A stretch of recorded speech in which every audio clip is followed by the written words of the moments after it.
Hello दोस्तों, मैं अनिल कुमार आज की इस वीडियो में आप सभी का स्वागत करता हूं। आज हम देख रहे हैं हिस्ट्री घटना चक्र की बुक से। आज हम हिस्ट्री कर रहे हैं और हिस्ट्री में क्वेश्चन से पहले जो नोट्स दिए जाते हैं उन्हें कवर कर रहे हैं। ठीक है भाई, चलिए देखते हैं।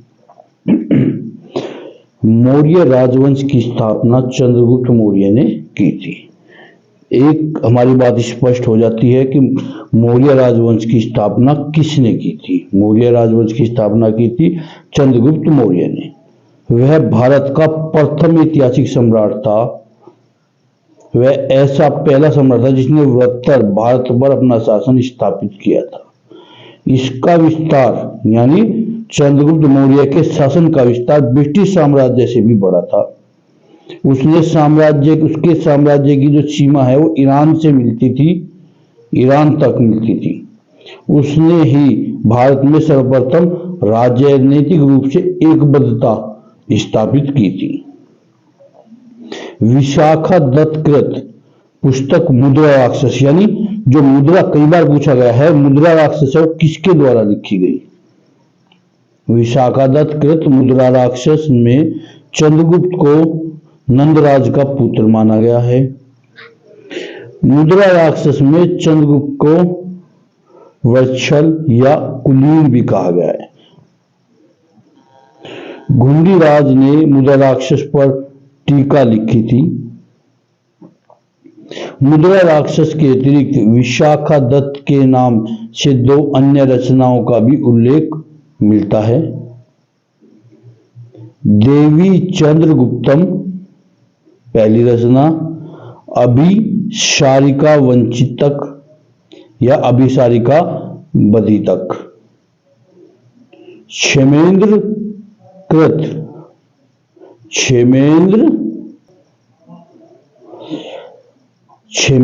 कृत वृद्ध कथा मंजरी तथा श्यामदेव कृत कथा सरिता सागर में चंद्रगुप्त ने के क्षुद्र उत्पत्ति के विषय में विवरण मिलता है। बौद्ध ग्रंथ महाबोधि वश के अनुसार चंद्रगुप्त राजकुल से संबंधित था। वह मोरिन नगर में उत्पन्न हुआ था और हेमचंद के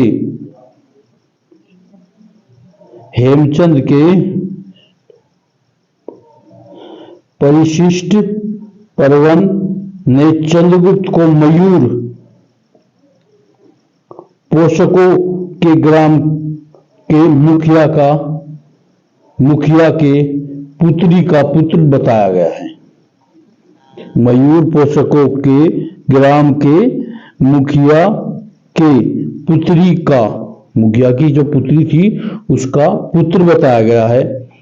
विलियम जोन्स पहले विद्वान थे जिन्होंने सैंडोक्रोटस की पहचान मौर्य शासक चंद्रगुप्त मौर्य से की। एरियन या प्लूटार्क ने चंद्रगुप्त मौर्य को एंडोक्रोटस के रूप में वर्णित किया है। जस्टिन ने सैंडोक्रोटस और सिकंदर महान की भेंट का उल्लेख किया है। ऋषि चाणक्य ने अपने पुत्र का नाम चाणक्य रखा था। अर्थशास्त्र के लेखक के रूप में इसी पुस्तक में उल्लेखित कौटिल्य तथा एक पदखंड में उल्लेखित विष्णुगुप्त नाम की सभ्यता चाणक्य से की जाती है। पुराणों में द्विज सर्व कहा गया है श्रेष्ठ ब्राह्मण को। पुराणों में उसे द्विज सर्व कहा गया है। कौटिल्य द्वारा मौर्य काल में रचित अर्थशास्त्र शासन के सिद्धांतों की पुस्तक है। इसमें राजा के सप्तांग सिद्धांत यानी राजा, अमात्य, जनपद, दुर्ग, कोष, दंड और मित्र की व्याख्या मिलती है। कौटिल्य का अर्थशास्त्र ऐतिहासिक ग्रंथ नहीं है,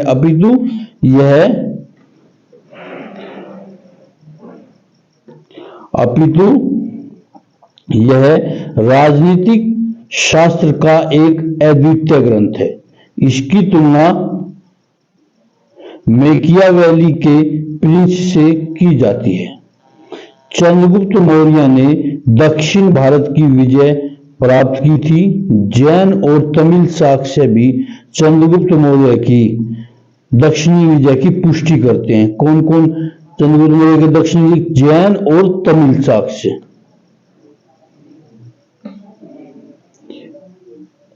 राजनीतिक तौर पर समस्त भारत का एकीकरण चंद्रगुप्त मौर्य के नेतृत्व में संभव हुआ। प्रारंभिक विजयों के फलस्वरूप चंद्रगुप्त का साम्राज्य व्यास नदी से लेकर सिंधु नदी तक के प्रदेश पर हो गया। रुद्रदामन के अभिलेख से पश्चिम भारत पर उसका अधिकार प्रमाणित होता है। जैन ग्रंथों के अनुसार सौराष्ट्र के साथ साथ अवंती पर भी चंद्रगुप्त मौर्य का अधिकार था। सौराष्ट्र के साथ साथ अवंती पर भी चंद्रगुप्त मौर्य का अधिकार था। उसकी मृत्यु के समय उसके साम्राज्य का विस्तार पश्चिम में हिंदकुश पर्वत से, पूर्व में बंगाल की खाड़ी और उत्तर में हिमालय की श्रृंखलाओं से लेकर दक्षिण में मैसूर तक चंद्रगुप्त मौर्य का शासन था। 150 ईसा के रुद्रदामन के चूनागढ़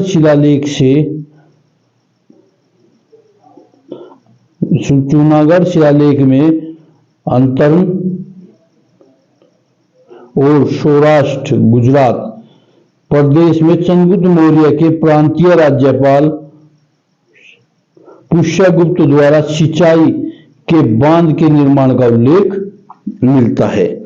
जिससे यह सिद्ध होता है कि पश्चिम भारत का यह भाग मौर्य साम्राज्य में शामिल था।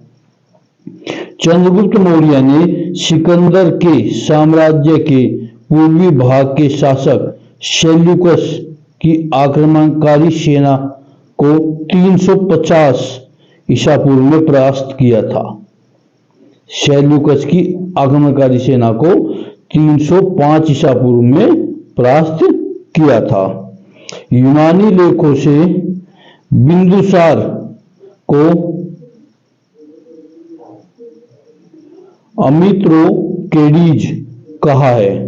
विद्वानों के अनुसार अमित्रोकेडीज का संस्कृत रूप में अमित्रघात यानी शत्रुओं का नाश करने वाला। जैन ग्रंथों में इसे सिंहसेन कहा है। जैन ग्रंथों में बिंदुसार की माता का नाम दुर्घरा मिलता है। दिव्य वरदान के अनुसार बिंदुसार के समय में तक्षशिला में विद्रोह हुआ था, जिसको दबाने के लिए उसने अपने पुत्र अशोक को भेजा था।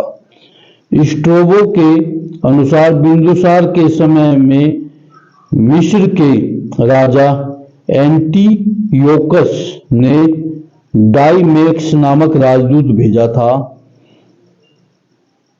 बिंदुसार के समय में राजा एंटियोकस ने डाइमेक्स नामक राजदूत भेजा था।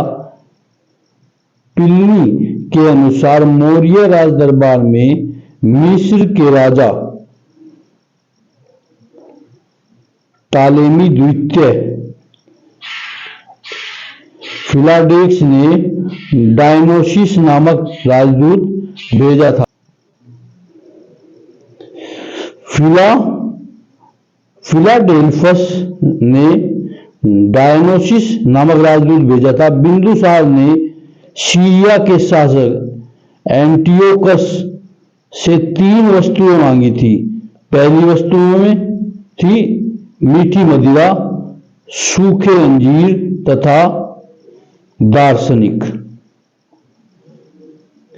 एंटियोकस ने दार्शनिक को छोड़कर शेष सभी वस्तुएं बिंदुसार के पास भेज दी थी। बौद्ध साक्ष्यों के अनुसार अशोक के पिता के शासनकाल में अवंती का उपराजा था। बौद्ध साक्ष्य अशोक अपने पिता के शासनकाल में अवंती का उपराजा था। असम और सुदूर दक्षिण को छोड़कर संपूर्ण भारत अशोक के साम्राज्य के अंतर्गत आता था। अशोक ने अपनी प्रजा के विशाल समूह को ध्यान में रखकर ही ऐसे व्यवहारिक धर्म का प्रतिपादन किया था जिसका पालन आसानी से सभी कर सके। सहिष्णुता, उदारता, करुणा उसके त्रिविधि आयाम थे। अशोक 272 ईसा पूर्व के लगभग मगध का राजा बना तथा लगभग 4 वर्ष बाद 269 ईसा पूर्व में उसका राज्याभिषेक हुआ। उसके अभिलेखों में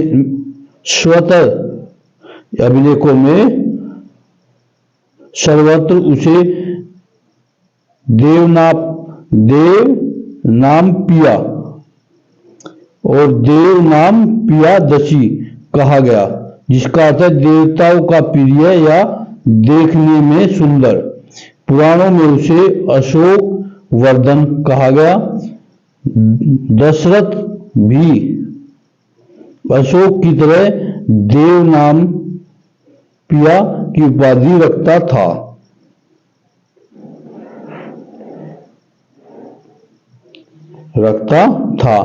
सिंहली अनुश्रुतियों, दीपवंश एवं महावंश के अनुसार अशोक के राज्यकाल में पाटलिपुत्र में बौद्ध धर्म की तृतीय संगति हुई थी।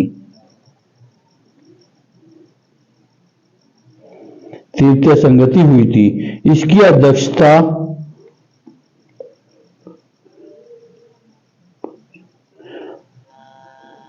मोगलीपुत्र नामक प्रसिद्ध बौद्ध भिक्षु ने की थी। दीप वंश एवं महावंश के अनुसार अशोक को अपने शासन के चौथे वर्ष निगरोध नामक भिक्षु ने बौद्ध मत में दीक्षित किया यानी दीक्षा दी। तत्पश्चात मोगलीपुत्र के प्रभाव में वह पूर्ण रूप से बौद्ध हो गया।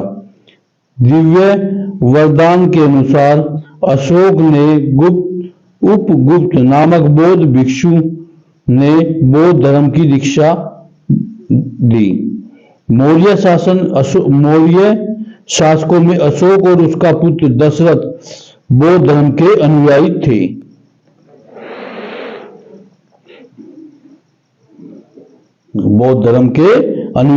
अशोक के अभिलेखों में रज्जुक नामक अधिकारी का उल्लेख मिलता है। रज्जुकों की स्थिति आधुनिक जिलाधिकारी जैसी थी, जिसे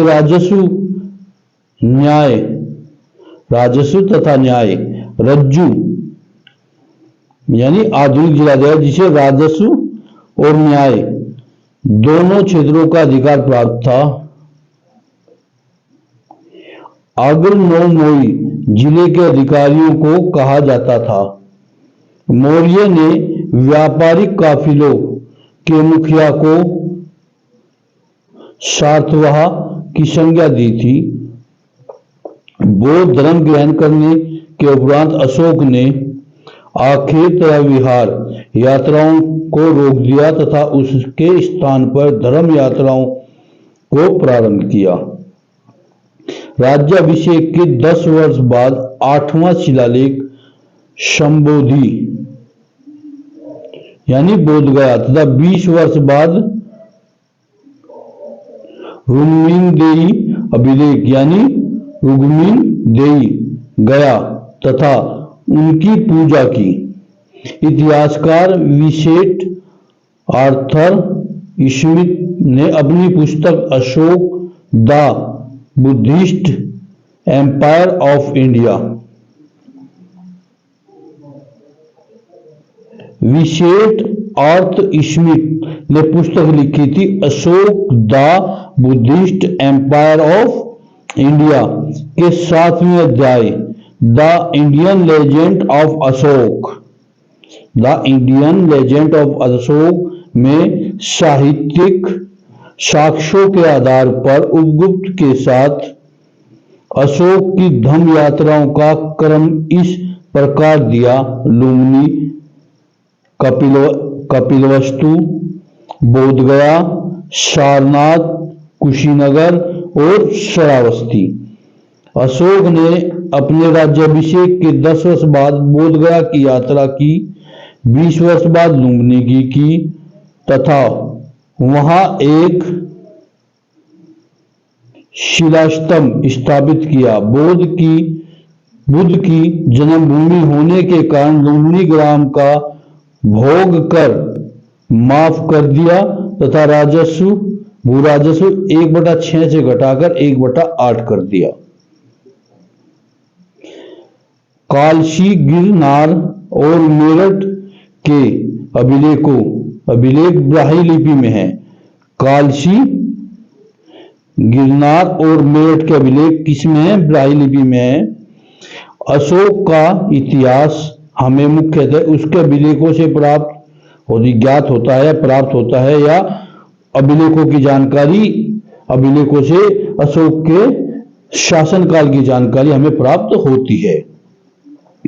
उसके अभिलेखों का विभाजन 3 वर्गों में है: शिलालेख, स्तंभलेख और गुहालेख।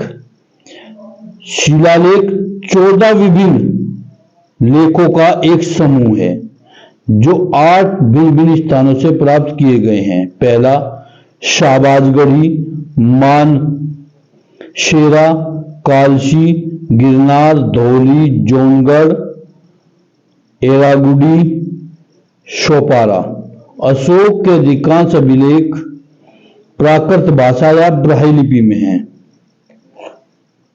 प्राकृत भाषा या ब्राह्मी लिपि में है।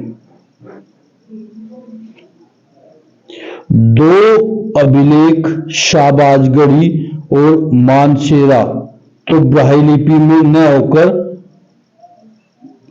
खरोष्ठी, शाहबाजगढ़ी और मानसेरा किस लिपि में है? खरोष्ठी लिपि में है। तक्षशिला में आर्मेयिक लिपि में लिखा गया एक भग्न अभिलेख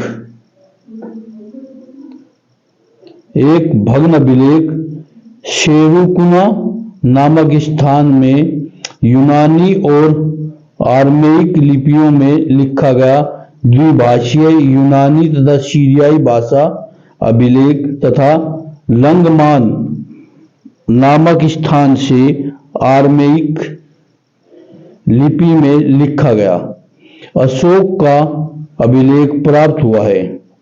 ब्राह्मी लिपि का प्रथम उद्वाचन पत्थर की पट्टियों पर उत्कीर्ण अक्षरों से किया गया। इस कार्य को संपादित करने वाला प्रथम विद्वान सर जेम्स प्रिंसेप थे। उन्होंने अशोक के अभिलेखों को पढ़ने का श्रेय हासिल किया। D.R. भंडारकर ने मात्र अभिलेखों के आधार पर अशोक के इतिहास लिखने का प्रशंसनीय प्रयास किया। प्राक अशोक ब्राह्मी लिपि का पता श्रीलंका स्थित अनुराधापुर से चला। कुछ और स्थानों पर अभिलेखों में इस प्रकार की लिपि का साक्ष्य मिलता है जिसके नाम पर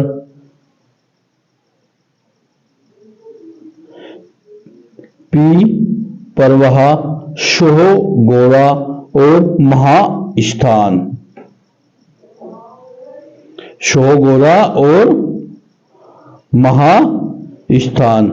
प्राचीन भारत की खरोष्टी लिपि दाएं से बाएं लिखी जाती थी। खरोष्टी लिपि दाएं से बाएं लिखी जाती थी। इसे पढ़ने का श्रेय मेसर प्रीसेप, नोरिस, लेशेन, कनिंघम आदि विद्वानों को है। यह मुख्यतः उत्तर पश्चिम भारत की लिपि थी। अशोक का नामोल्लेख करने वाला गुजरा लघु शिलालेख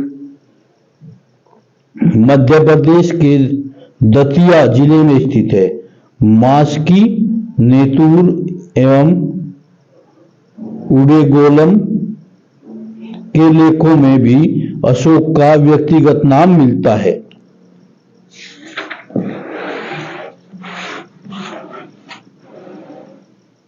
अशोक का व्यक्तिगत नाम मिलता है।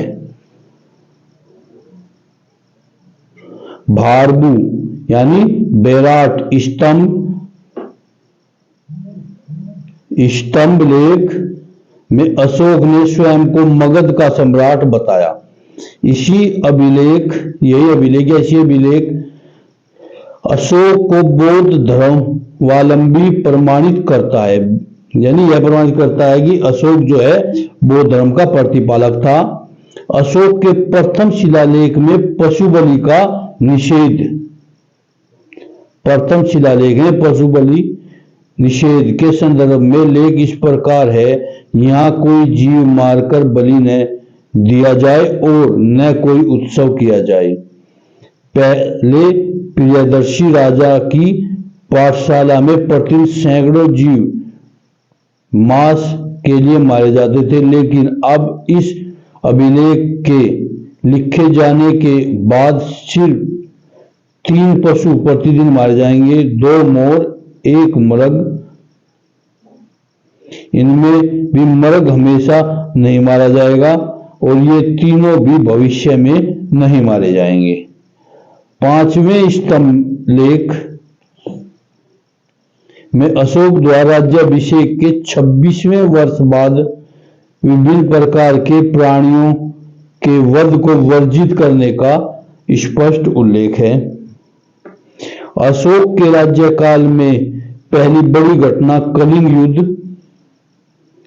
और इसमें अशोक की विजय थी।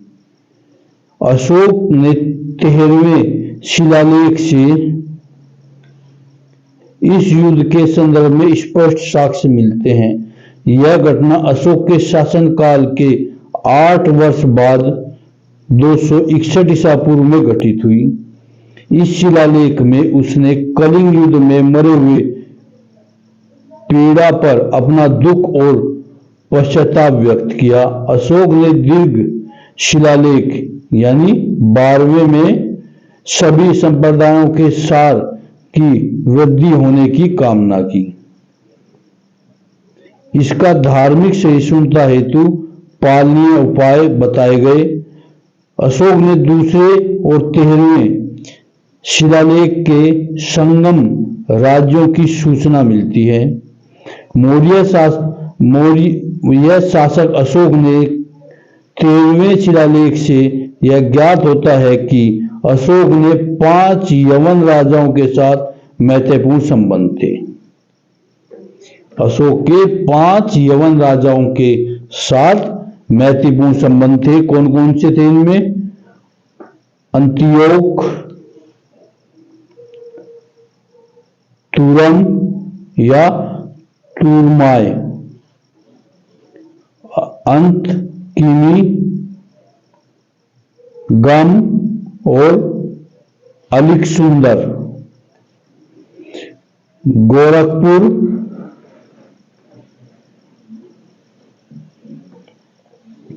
गोरखपुर जिले से प्राप्त शोगोरा ताम्रपत्र अभिलेख और बांग्लादेश के बोगरा जिले में प्राप्त महा स्थान अभिलेख की रचना अशोककालीन प्राकृत भाषा में हुई। इन्हें ईसा पूर्व तीसरी सदी की ब्राह्मी लिपि में लिखा गया। ये अभिलेख अकाल के समय किए जाने वाले राहत कार्यों के संबंध में है। इस काल की पुष्टि जैन स्रोतों से मिलती है। जैन स्रोतों से इस काल की पुष्टि मिलती है। मौर्य काल में न्यायालय मुख्यतः दो प्रकार के थे, धर्मस्थली और कंटक शोधन। धर्मस्थली दीवानी और कंटक शोधक फौजदारी न्यायालय थे। गुप्तचरों को अर्थशास्त्र में गूढ़ पुरुष कहा गया।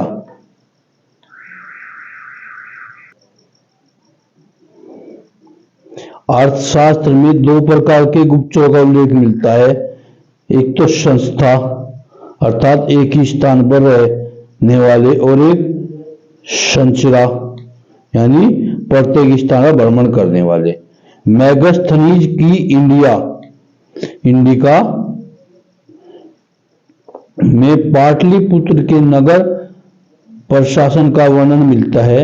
इसके अनुसार पाटलिपुत्र नगर का प्रशासन 30 सदस्यों वाली समिति द्वारा होता था, जिसमें कुल 6 समितियां थी। प्रत्येक समिति में 5 सदस्य थे। तीसरी समिति जनगणना का हिसाब रखती थी। वर्तमान में भी यह कार्य नगरपालिका प्रशासन द्वारा किया जाता है। छठी समिति का कार्य बिक्री कर वसूलना था। विक्रय कर मूल्य 10वें भाग के रूप में वसूल किया जाता था। करों की चोरी करने वाले को मृत्युदंड दिया जाता था। वह नगर के पदाधिकारियों को एसटी नोमोई कहा है।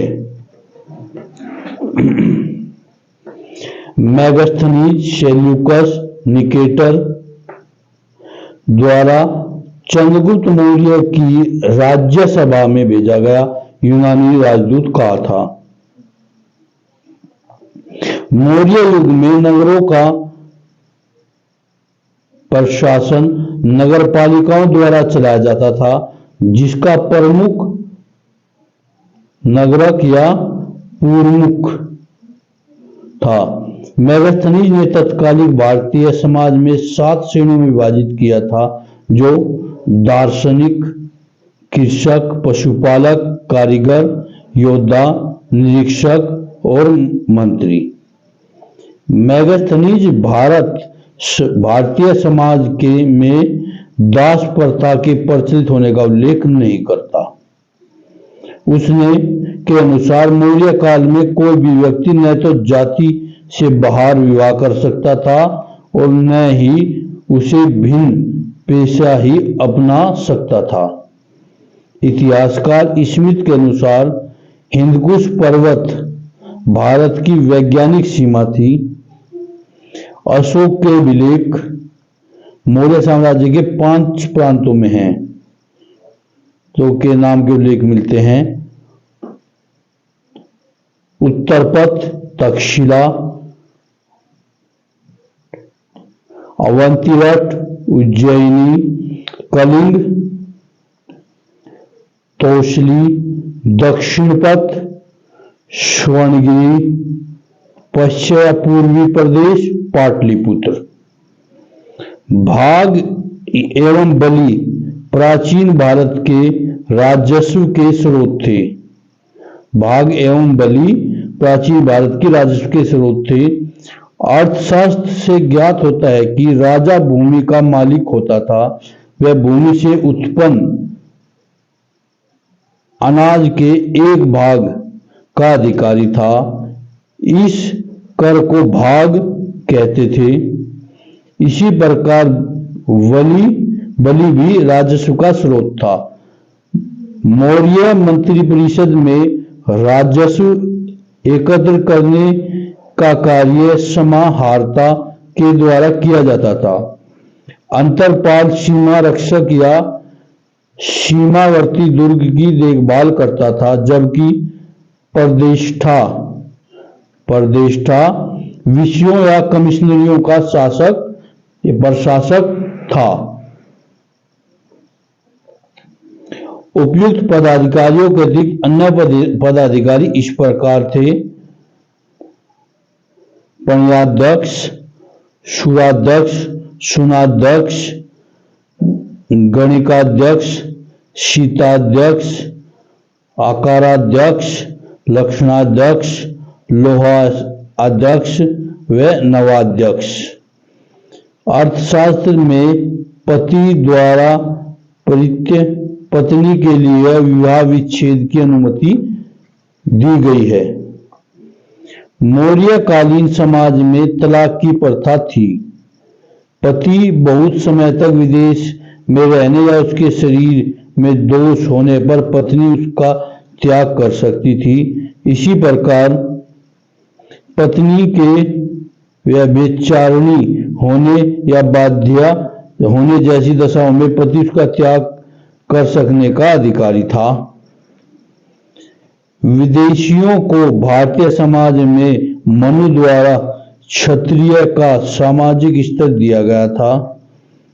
सारनाथ स्तंभ का निर्माण अशोक द्वारा करवाया गया था। इस स्तंभ के शीर्ष पर सिंह की आकृति बनी है, जो शक्ति का प्रतीक है। इस प्राकृति को भारत सरकार ने अपने प्रतीक चिन्ह के रूप में लिया है। मौर्य युगीन सभी स्तंभ चुनार के बालू पत्थरों से निर्मित हैं।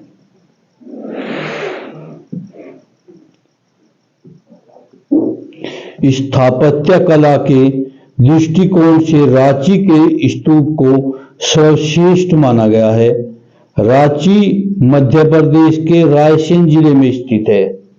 रांची मध्य प्रदेश के रायसेन, इसका निर्माण अशोक ने करवाया था। इस स्तूप का आरंभिक काल 3वीं शताब्दी से पूर्व था। भरहुत का स्तूप मध्य प्रदेश के सातना जिले में स्थित है। रांची के स्तूप की खोज हेनरी टेलर तथा भरहुत के स्तूप की खोज अलेक्जेंडर कनिंघम ने की थी। अमरावती का स्तूप आंध्र प्रदेश के गुंटूर जिले में कृष्णा नदी के दाहिने तट पर स्थित है। कर्नल कॉनिन मैकेंजी ने 1797 ईस्वी में इस स्तूप का पता लगाया था। सारनाथ का धमेक स्तूप गुप्तकालीन है, जो बिना अधिष्ठान के समतल भूमि पर बनाया गया। बिहार के पटना यानी पाटलिपुत्र के समीप बूंदी बाग में एवं कुम्हराहार में की गई खुदाई में मौर्य काल की लकड़ी के विशाल भवनों के अवशेष प्रकाश में आए। उन्हें प्रकाश में लाने का श्रेय स्पूनर महोदय को है।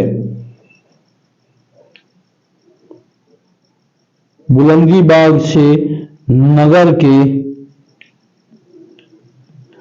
नगर के पारकोट के अवशेष तथा कुम्हार के राजप्रसाद के अवशेष प्राप्त हुए हैं। बूंदी बाग पाटलिपुत्र का प्राचीन स्थान था, जिन महत्वाकांक्षी व्यक्तियों ने 184 ईसा पूर्व में अंतिम मौर्य शासक वृद्धस्त की हत्या करके शुंग राजवंश की स्थापना की, वह इतिहास में पुष्यमित्र शुंग के नाम से विख्यात हैं। ईसा पूर्व कुछ शताब्दियों में चंद्रगुप्त मौर्य एवं अशोक ने गिरनार क्षेत्र में जल संसाधन व्यवस्था की ओर ध्यान दिया। उस क्षेत्र में चंद्रगुप्त मौर्य ने सुदर्शन झील खुदवाई और अशोक ने 3 शताब्दी में इसी में नहर निकाली।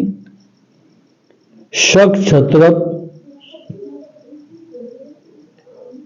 रुद्र दामन में चूनागढ़ अभिलेख में दोनों कार्यों का वर्णन है। चूनागढ़ के शासक रुद्र दामन ने इस झील की मरम्मत कराई थी। ठीक है, आज की वीडियो में इतना ही, मिलते हैं अगली वीडियो में।